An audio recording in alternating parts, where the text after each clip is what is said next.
வணக்கம். 51வது மந்திர வார்த்தை லீடர்ஷிப். தலைமை பண்பை வளர்த்து கொள்ளுங்கள். லீடர்ஷிப் குவாலிட்டிஸ் என்று சொல்லப்படும் தலைமை பண்புகள் இருந்தால்தான் ஒரு பெரிய நிறுவனத்தையோ குழுவையோ தலைமை தாங்கி நடத்த முடியும். திறமையான தலைவன் செயல்களிலும் ஆட்களிடத்தும் கவனம் செலுத்துகிறான்.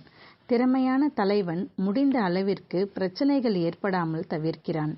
அப்படியும் வந்துவிட்டால் அவற்றை திறம்பட எதிர்கொண்டு சமாளிக்கிறான். திறமையான தலைவன் தன்னுடைய நிறை குறைகளை முழுமையாக அறிந்திருக்கிறான். சிறந்த தலைவன் தமது குழுவின் பிரச்சனைகளை தானே தீர்த்து வைக்கிறான். சிறந்த தலைவன் நேரத்தை மிக சரியாக பயன்படுத்துகிறான். திறமையான தலைவன் தன்னுடைய குழுவின் முன்னேற்றத்திற்கும் லட்சியங்களை அடையவும் மட்டுமே அதிகாரத்தை பயன்படுத்துகிறான்.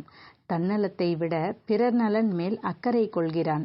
தன் குழுவினரின் ஈடுபாட்டில் தெளிவு கொண்டு வருவதற்கும் தன்னை சார்ந்தவர்களுக்கு ஒருங்கிணைப்பு ஏற்படுத்துவதற்கும் கணிசமான நேரத்தை செலவழிக்கிறான்.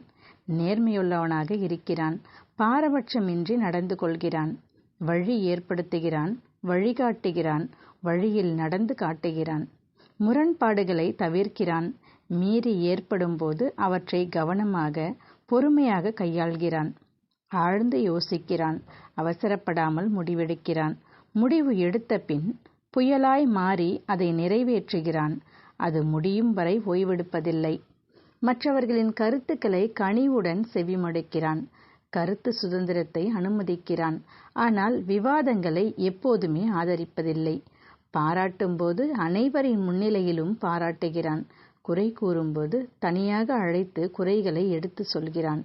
தன்னுடைய நோக்கத்தில் எப்போதுமே தெளிவாக இருக்கிறான்.